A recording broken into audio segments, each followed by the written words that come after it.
This next proposal again relates specifically to the sport of basketball.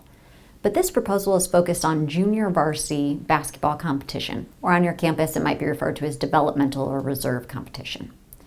So what this proposal seeks to do is provide an exception to both the start dates and the 24-week season specifically for junior varsity basketball teams.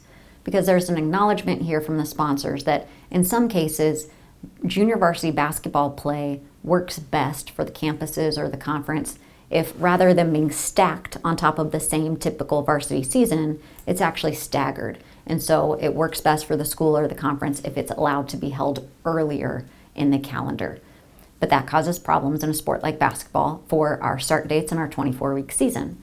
So here, under this proposal, it's creating an exception to both the practice and the competition start dates for junior varsity. So that means a junior varsity basketball team could begin to practice prior to the stated start date for practices and could also hold its games prior to the stated start date for competitions.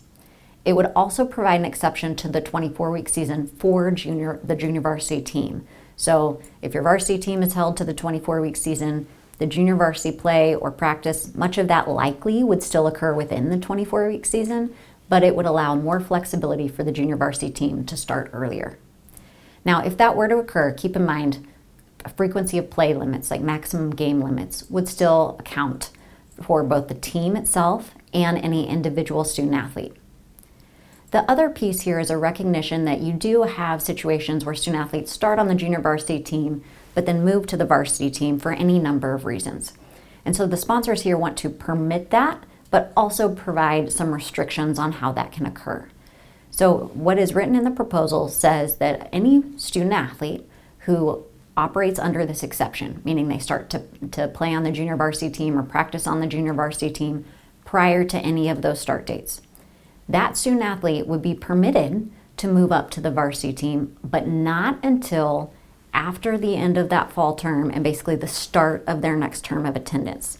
So in a semester institution or even a quarter institution, we would typically see that this would be after the fall term has concluded and also after any interterm classes or any of that sort of thing. And truly when the winter quarter or spring semester starts as defined by the institution, that is when that student athlete would be able to begin competing for the varsity team.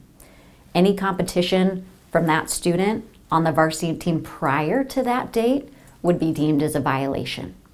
It would also not be permitted for that junior varsity student who participated under this exception to compete for the varsity team between the time that, let's say, fall semester ends and spring semester begins. Even though your varsity team would be competing during that time, might be getting recertified, a student who's using this junior varsity exception would not be able to play until the actual start of your spring term. Keep in mind, there's nothing that says a junior varsity participant, student athlete, couldn't go ahead and compete right away for the varsity team, but the trick here is if they operate under this exception. So if they start to practice on the JV team prior to the allowable start dates.